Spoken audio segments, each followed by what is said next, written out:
Avant de vous partager ma méditation hebdomadaire maintenant, je vous propose de relire, de réentendre ensemble l'évangile de la veillée pascale, dans l'évangile de Matthieu. Après le sabbat, à l'heure où commençait à poindre le premier jour de la semaine, Marie-Madeleine et l'autre Marie vinrent pour regarder le sépulcre. Et voilà qu'il y eut un grand tremblement de terre. L'ange du Seigneur descendit du ciel, vint rouler la pierre et s'assit dessus. Il avait l'aspect de l'éclair et son vêtement était blanc comme neige. Les gardes, dans la crainte qu'ils éprouvèrent, se mirent à trembler et devinrent comme morts. L'ange prit la parole et dit aux femmes, « Vous, soyez sans crainte. Je sais que vous cherchez Jésus le crucifié. Il n'est pas ici, car il est ressuscité, comme il l'avait dit. Venez voir l'endroit où il reposait.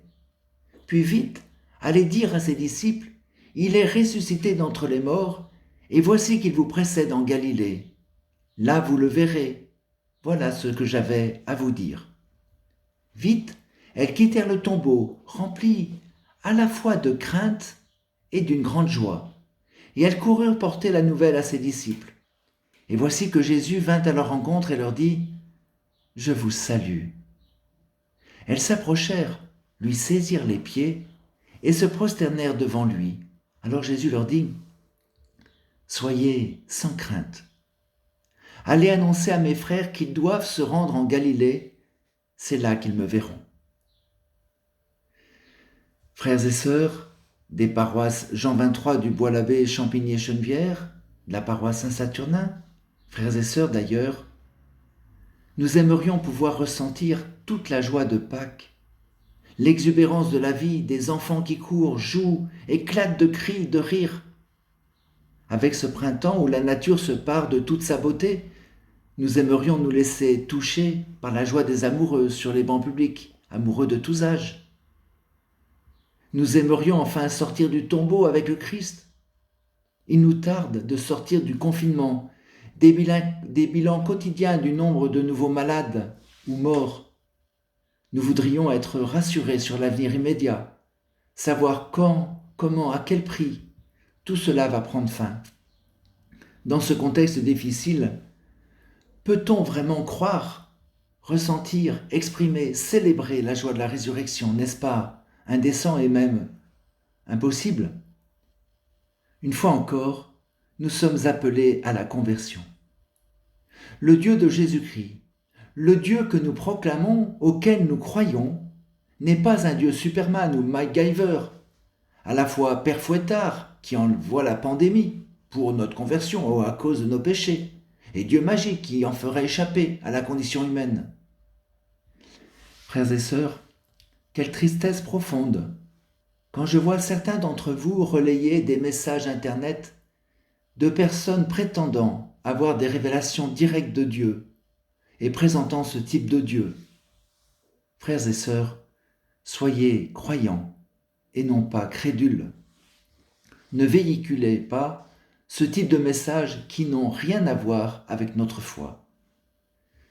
Tout au long du temps pascal, méditons jour après jour la parole de Dieu que l'Église nous propose pour savoir reconnaître le Christ ressuscité qui vient nous rencontrer, nous saluer même. Saluer chacun, chacune, personnellement. Je vous invite à écouter chaque jour les homélies du pape François à Sainte-Marthe, mais n'écoutez l'homélie du pape qu'après avoir vous-même lu, relu, médité, écrit même la parole de vie, partagée dans vos maisons d'évangile internet. L'Esprit Saint parle tout aussi fort dans votre cœur que dans celui du pape François. Ceci dit, j'ai été très touché par ces homélies du début de la Semaine Sainte, parmi bien d'autres, et je vous en partage deux dans la feuille paroissiale. Dans l'évangile de la veillée pascale que nous venons d'entendre, Matthieu nous présente une résurrection qui commence de façon spectaculaire avec tremblement de terre, intervention d'un ange qui précède la rencontre de Jésus. Mais le message qu'il nous délivre est beaucoup moins spectaculaire. Un tombeau vide, un appel à aller en Galilée. Il y aurait beaucoup à méditer à partir de ces quelques lignes. Je retiens d'abord cet appel de l'ange. L'ange Angelion, ça veut dire messager de Dieu, qui résonne de manière particulière dans cette crise du coronavirus et qui n'est en aucun cas une promesse de ne pas être contaminé. Vous, soyez sans crainte.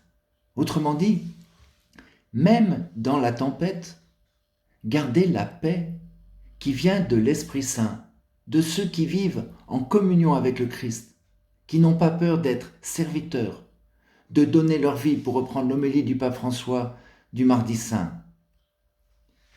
Je sais que vous cherchez Jésus le crucifié. Il n'est pas ici, il est ressuscité. C'est la parole de l'ange. Le ressuscité continue d'être le crucifié. Et les disciples continueront de vivre dans un monde marqué par la maladie, la souffrance, la mort et même les persécutions. Mais c'est là qu'ils seront appelés à se laisser rencontrer par le crucifié ressuscité, à vivre les épreuves qui font partie de la vie humaine en étant habités par la présence du Christ, animés par l'Esprit Saint, qui n'est pas un esprit de peur, mais un esprit de force et d'amour. J'aime aussi cette remarque. Vous qui cherchez le crucifié, soyez sans crainte. En étant à la recherche du crucifié ressuscité, nous dépasserons la crainte. Nous le savons bien, Jésus ne réserve pas cet esprit de force et d'amour aux seuls chrétiens. Ces jours-ci, nous sommes touchés, bouleversés par le témoignage, marturia, martyr en grec, du docteur Ali Djemaoui, médecin au Bois-l'Abbé, très apprécié par sa manière humaine d'accueillir les gens les plus pauvres, et qui est mort le 2 avril en tenue de service, atteint par le coronavirus. Le pape François parlait de l'œcuménisme du sang des martyrs, l'unité entre les croyants de toute confession et avec les hommes de toute opinion, croyants ou non, se donne à contempler aujourd'hui, dans le témoignage, l'engagement de tant d'hommes et de femmes au service des autres. Je suis bouleversé de la manière dont Jésus s'approche des femmes qui sont allées de grand matin au tombeau, mais aussi de la manière dont Jésus s'approche de chacun de nous. Il parle aux femmes, il nous parle à chacun, chacune, comme nous nous adressons à Marie, Mère de Dieu et notre Mère. Je vous salue. Il ne se contente pas de les rencontrer, de les saluer, mais il leur donne la mission de porter la nouvelle au monde, de porter Jésus crucifié, ressuscité au monde. Soyez sans crainte. Allez annoncer à mes frères, pas seulement en parole, mais en acte, qu'ils doivent se rendre en Galilée, au cœur du monde. C'est là qu'ils me verront. Frères et sœurs, nous ne sommes envoyés pour annoncer ni un Dieu vengeur, ni un sauveur magique qui nous fait échapper à la condition humaine.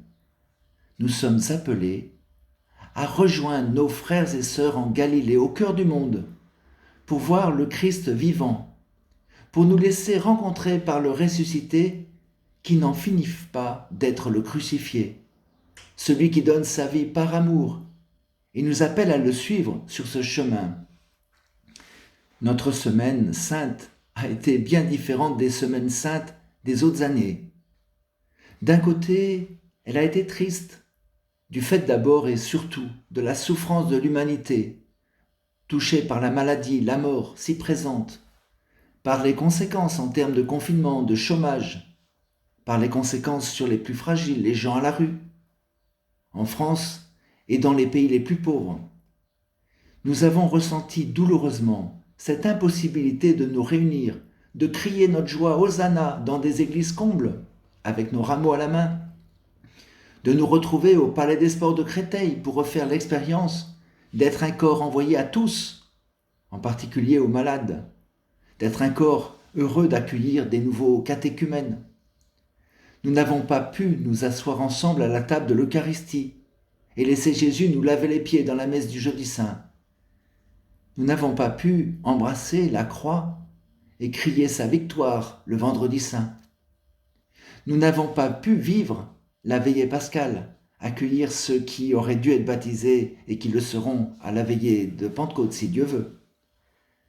Pourtant, je ne sais ce qu'il en est pour vous, mais je ressens comme jamais le lien qui unit les disciples du Christ entre eux et avec tous les hommes.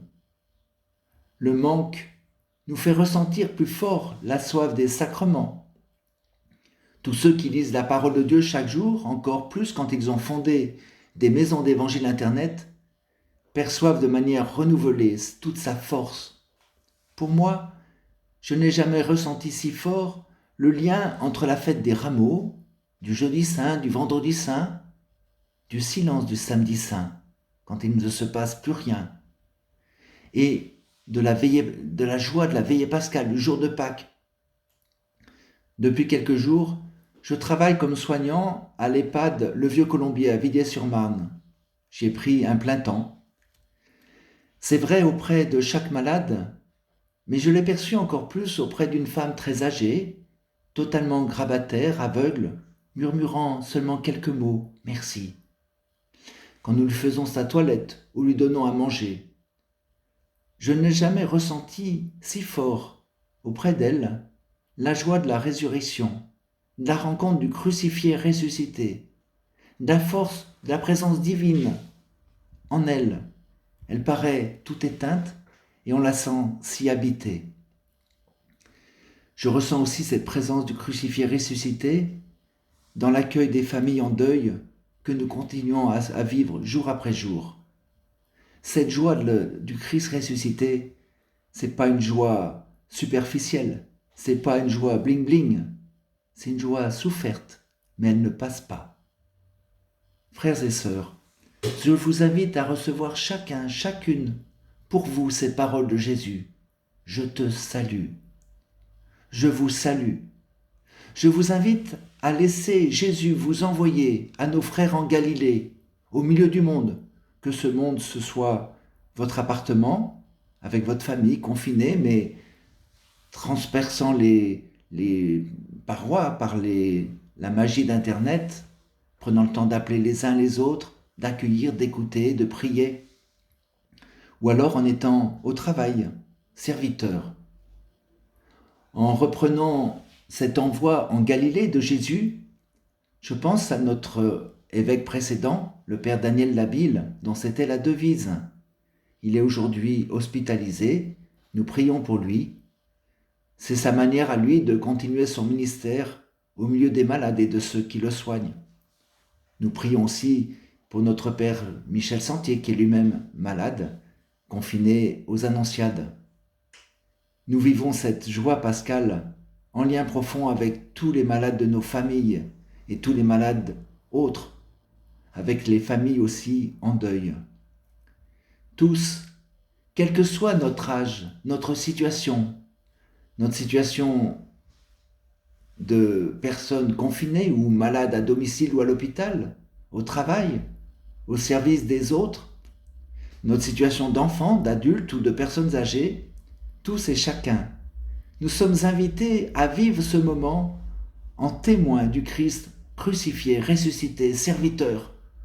Nous ne le ferons pas avec nos propres forces, mais en laissant l'Esprit Saint nous rejoindre dans notre faiblesse, en lisant toujours plus sa parole, en la vivant. Alors oui, Alléluia, Christ est vraiment ressuscité. Très bonne fête de Pâques à tous.